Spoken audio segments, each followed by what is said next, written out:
Hello, sportsmen. You've got to love the summer. We have the leaves out on the trees, a good sight to see. This means that summer is here, short sleeves, comfortable fishing. I'm going to take you in the next half hour on a trip that actually we took a few years ago up to Rawhide Lake. And this was over Memorial Day weekend. This is an annual trek that Scott Seaman and a bunch of his buddies takes.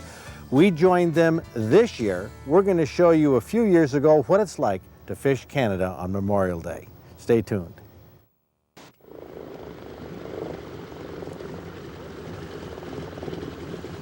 The only sound of civilization you'll hear at Rawhide Lake is the occasional hum of a bush plane. Otherwise, it's just the sounds of water splashing on the shore and birds calling, maybe the wind wafting through the boughs of the pines in the afternoon. The cabins don't look like much by city standards, but by country standards, considering this is built on a remote Canadian lake, accommodations like this are plush enough. For kids who are used to video games and television, their entertainment has to come from simpler things, sticks and stones and sandcastles. Gary and Travis find things to do, while Bruce Turner works on the man chores. If you burn wood to heat your house, splitting logs might not sound like fun, but for most people who visit Rawhide Lake, chopping wood for the stove is recreation. In fishing camp, if you enjoy doing something, you're in charge of it. Russ is the fire manager who burns the wood split by Bruce, who's our head lumberjack.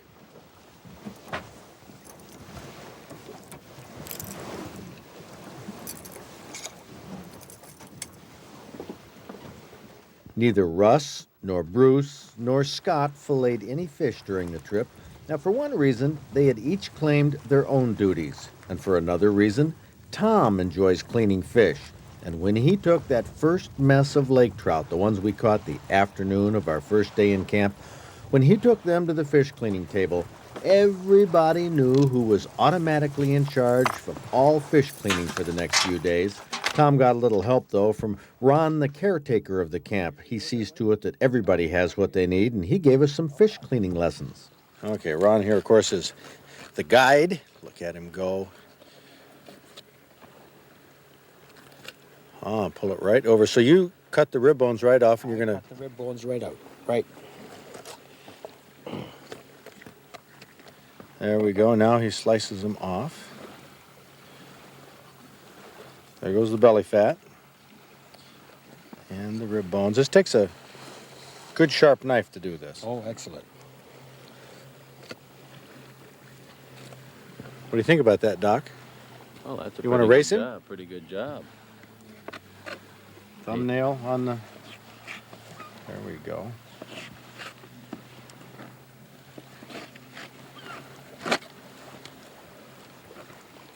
Beautiful. Let's see you do one for speed now, Ron.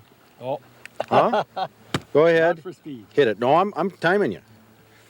You got 5 seconds into it now.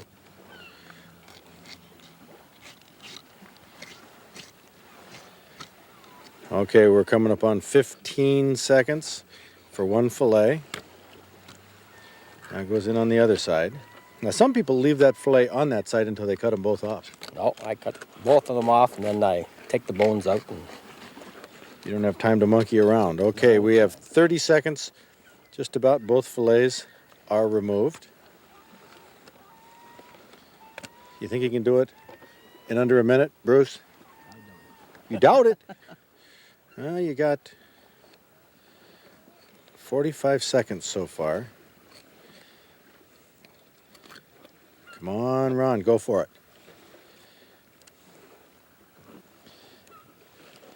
Okay, we got a minute. Right now. Whoops! 5 points deducted from the total score. We'll have to clean that fillet off. Cut the belly fat now. Yeah, this is what takes a sharp knife to do, but you can... I'll have to inspect these rib bones and make sure there's... Well, I guess don't even like these. They don't like these? No. See, very little meat on there. But those bones are the ones that people get caught in their throat. Well, it looks like we're going to have about a minute 45 and 5 points deducted for dropping the one. There we go, a minute 45. There, fellas. How about that? Great looking lake trout fillets. Well, Fred, you caught a few fish today. So No, I let's caught eat one some. fish. You caught one? Caught 2 fillets. Well, among us, we caught several. Yes, we So, did. We got a when whole we get pile. about 10 or 11. Yeah, I think we did. There's a Look pile at of this. lake trout fillets. That, Well, here, since you pointed those out, let's just start with that. I'll take the filleting knife. These are too big to put in a pan. I'll take that and cut them in, to about, thirds. 3 pieces. That's thirds, isn't it? Mm-hmm. And that gives you 6 pieces per fish. Now, this, as I understand it, is a basic type of breading, fried breading recipe. Yep, you're going to like it. I told you that. I know that. Let me ask. Well, in case you couldn't tell, Scott is the camp chef. From home, he brought cracker crumbs, saltines that were finely pulverized, spiced in camp with Scott's blend of garlic, seasoning salt, and other secret ingredients, a breading that's dipped into beaten eggs. Eggs tend to brown the fish a little more. Or you prefer eggs to other? Yeah, we use Moistening. eggs with some and some plain. We can do some each way and see what you like. Coffee mate. Yeah, this is a little bit different. We don't bring glass up here. Usually we don't bring a gallon of milk or anything. So to make this stick good, we put a little bit of creamer or coffee mate in there with it. And then just a little shot of water. Tom, can you get me some water? Is that water right there? And No, that's pop. that's pop. Well, that won't work. 7 That's Up. pop. No good. And this is the family cream pitcher here, John. We're just going to dump some of it in there. And that'll work good. Can you beat that up? Is this like your recipe section here, Fred? The eggs are beaten, and over the fire on the wood stove that Russ is tending go the packaged potatoes for hash browns and canned corn. You get some of this. Here now. Don't hurt yourself. Fresh lake trout. Did I step? Okay, A couple in there, then it goes over here. And when we get enough of these, and when the fire gets warm enough, we're going to put those in that big pan over there. And then it's time to begin. Wanna do a couple? No, I get the idea. Come on, Fred. You're do a doing couple. good, There's you're lots. doing good. There's about 1 million of them here. No, I know. I'm eager to taste them.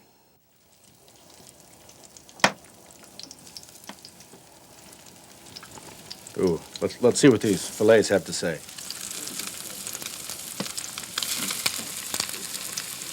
Talking to us, aren't they? Yes, they are. That's what you want to hear. Mm-hmm. That's what we want to hear.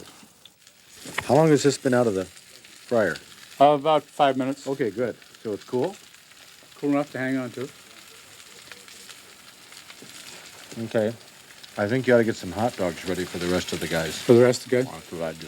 Yeah, So definitely. this will be enough for you and I. Oh, boy. Oh, boy. Fresh lake trout.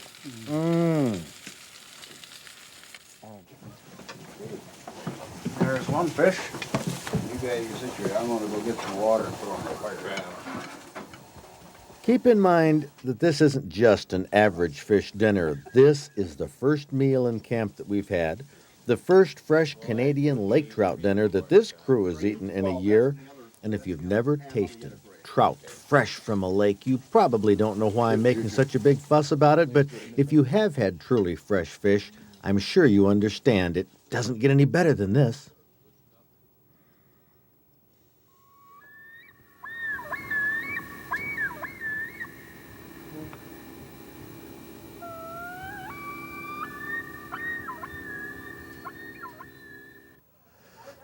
Well, here we are. It's about first night in camp. 9 o'clock, 8 o'clock, 9 o'clock, 10 o'clock. Oh, it's 10 o'clock, John. We were fishing out till then. We have something that I think is kind of a surprise. Of course, there's guys in here playing cards, carrying on in their rooms eating. But right down here, we have the guide, Ron, who you can hear the generator, I think, maybe in the background. Yep. This is too cool because we thought we were going to miss the last game of the LA Kings Toronto playoffs for the Stanley Cup. But we have a generator hooked up. There's a battery right here. Okay, guys, we don't want to miss a thing, if you don't mind. Now, Ron is relaxing right now. What's the score? 3-2 for LA. 3-2 to LA. No, no, no.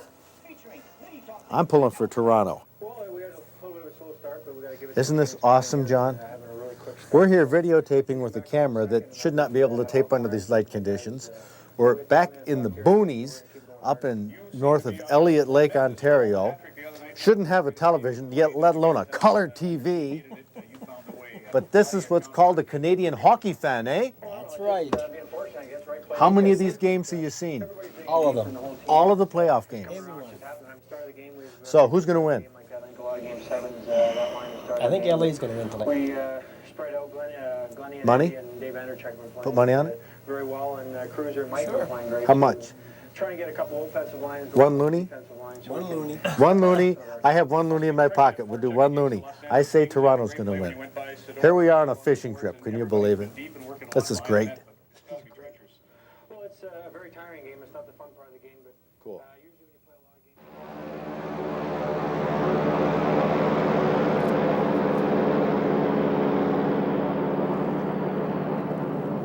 On the third day, John Middleton, owner of Frontier Lodge and the cabins and boats on Rawhide Lake, took John Ford and I to another nearby lake, Bark Lake, where he also has some fishing cabins. Bruno is the local bush pilot, and he told us he'd pick us up in 3 or 4 hours unless a storm blew in, and if it did, he'd pick us up earlier.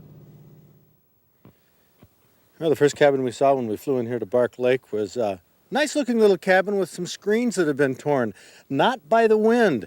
John, take a look at this. What, you don't step in that? Yeah, we want to make sure we don't step in this. This is fresh from a bear. Now, there's some hair in there, so looks like hair, doesn't it, John? Yeah. He's probably killed a moose calf. Huh. They do that. Newborn moose calves. So this is evidently a fairly large bear. You can see here paw prints right there. Yeah, he's a good-sized bear, that fella. Reached up on the window. Now you say he went through this window last year? He was through here last year. This is plexiglass instead of glass now. Okay. Well, John, let's walk around here. Oh, look at this. We have a bear that's been peeking through the windows. If you haven't seen it before, these are bear nose prints. That's nice of him not to bash it on through. Let's come around the back here and see what we have. Oh yeah, he's checked out. It looks like every window. He's peeked in here. You can see that. Now you have a bear hunter up here. You hope is going to take this bear. Yeah, he'll either take him out or I'll come back and destroy the bear very quickly. Right there is the bear bait hanging in the tree, and that was just hung up here. Yesterday. Yesterday. Now there's a kind of a problem. Let's walk around here, John, and we can go back inside this cabin as we see. Oh yeah, he's made smears on about everything around here. Yeah, Now bears, a lot of people think are kind of fun, you know, kind of cute. Well, you've seen on our show before some of the scary aspects of bears. There's a paw print of the bear right there, and nose prints right there. Let's go inside. Well, here's the cabin so far, unscathed this year. You're set up here with, you look like you can sleep 5? It'll sleep 6. Sleep 6? Yeah. Well, a nice little basic cabin, wood stove. Got the gas stove here. Refrigerator, can you believe it? A gas refrigerator? Yeah.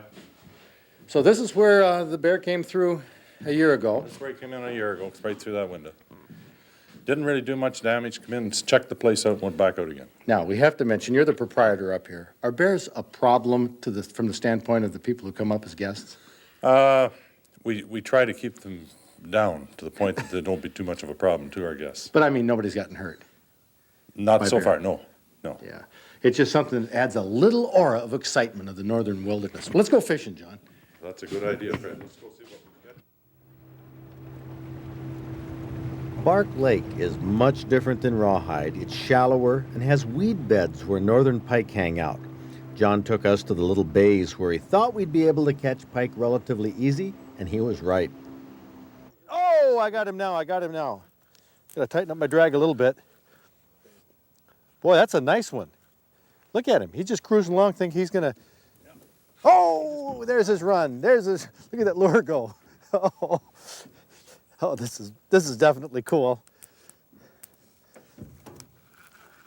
I don't know if it was the same one that hit it several times, but there he goes. I love it when they run like that. That is a nice sized pike.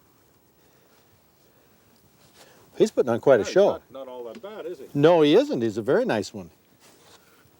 I'll bring him up here. Usually they run under the boat like that. Look at that. Look at that. Oh, John! Outstanding. He's hooked by one hook. One hook in the lip. Boy, he sure is not, he's going to take off. He's going to take off, I bet. Yeah, he's going to try and run. No, he's amazingly docile for a pike. Until we net him. You going to net him? Net him or reach over there and Oh, go ahead, reach over and grab him. That makes it more fun. Oh, yeah, that's what happens. Well, we could have guessed that. He didn't like to be No, he's putting on an act here. That's what he's doing. Putting on an act. Oh, you're going to try it again, John? Try that rerun again. Okay, Just, I'm for it. Play him there for a sec, Fred. I'll get my sleeve off. Roll up there. Sleeve up. You're not going to get your sleeve up, are you? Oh yeah. That is a nice pike. Might wind up getting wet here in this deal. Okay, I got him right there. This is going to be good. This is going to be real good. Oh, there he goes on a run. Now, This time we'll throw yeah, John has the net now. This is a very confident pike. Here he is. Okay, John, I'm going to give you about 4 times is about all I'm going to... There we go. Look at that. What a healthy looking pike. Oh, wow. Now, the battle is not over yet. My pike fishing experience tells me. There we go. This is a northern pike. Look at that. Standing. Isn't that awesome? Yes. I mean, this is a hefty. I don't know what, this might go 6, 7 pounds. I would think so, yeah. Yeah, he's got, you feel the weight of him. Yeah, he's heavy. Nice one. Well, yeah, we'll put him back in. Now, I know this doesn't seem consistent, but we're keeping the lake trout, and we'll put this pike back. Oh, he'll probably take off and splatter me here. No, there he goes. Oh, yeah, that's one thing about pike. Gotta wash your hands off when you're done holding them. Well, this is kind of a race on the weather, huh? Yes, sir. You flew in a little earlier than you thought you were gonna. Didn't you? How's that? Well, we were gonna maybe be an hour or 2 later. Yes, but just the way everything went, I guess we'll have to go home. Well, what do we got coming? Big rain. Rain? Bruno, by the way, is from Germany, in case nobody noticed. We get this boat turned over here. How long do we have before the rain comes in? The rain will come in an hour's time or so. Okay, so it's... Perhaps 45 minutes. And then you won't be able to fly after that. Then we won't be able to fly.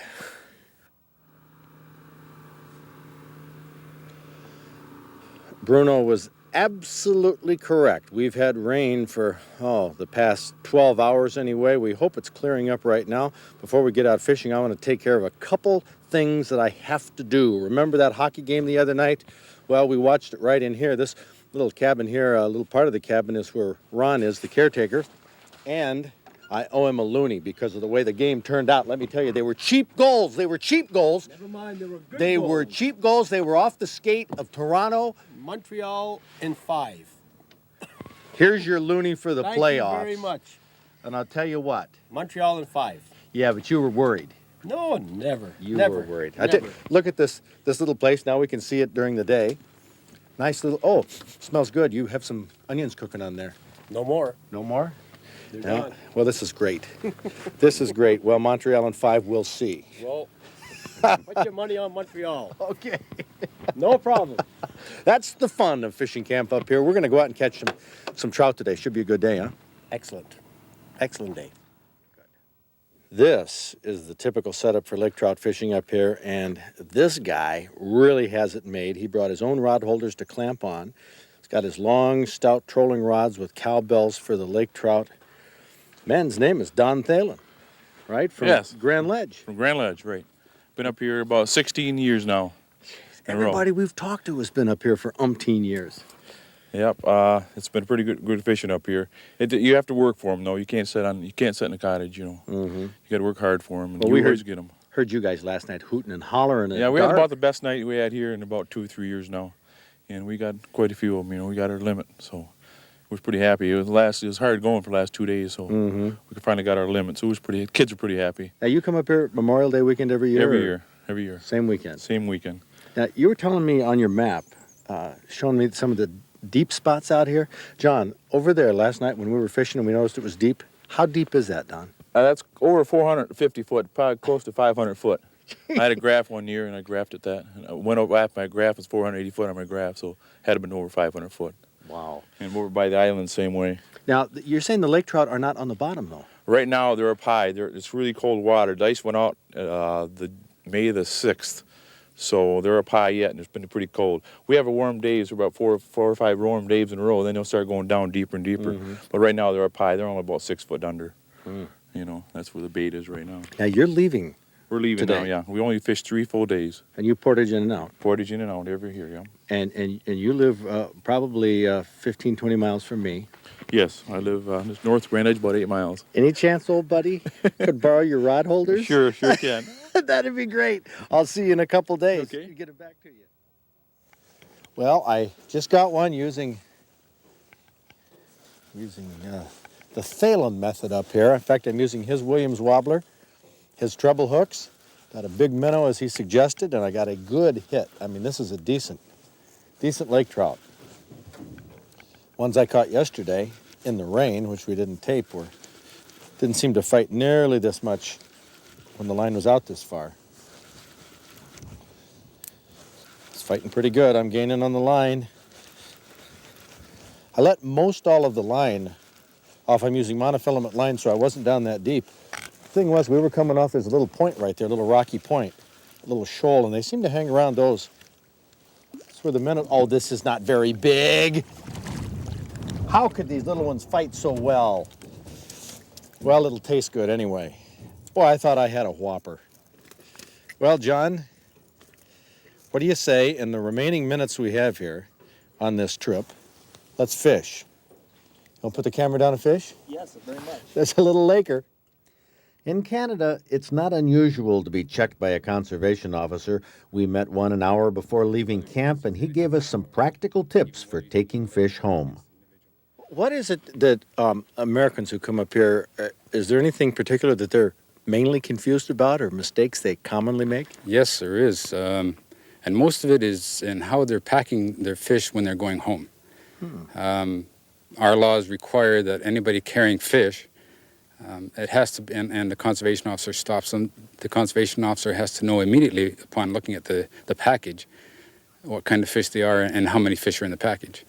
And quite often, and it's, and I'm sure it's through no fault of their own, some of our fishermen who have Winnebagos or they're staying at camps that have freezing facilities will clean their fish, package them in such a manner that they end up being frozen in a big lump together.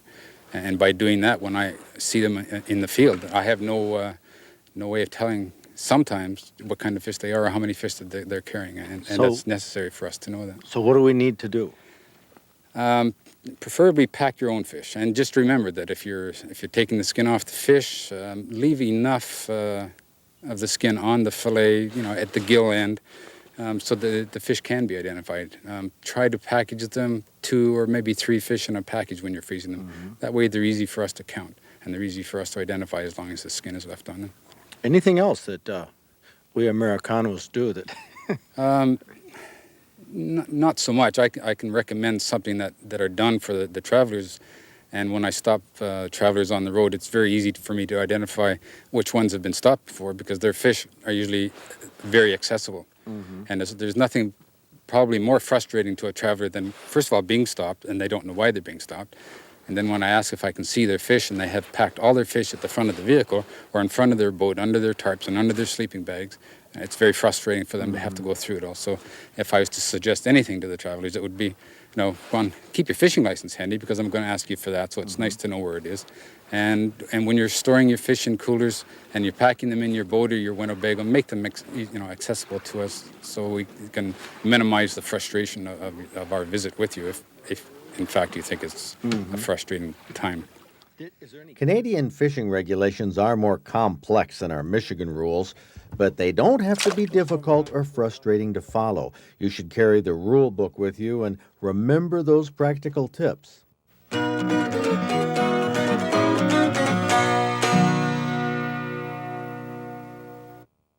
quite an adventure we had up at Rawhide Lake. There's something about that area. I mean, the fish aren't huge, but it sure is a lot.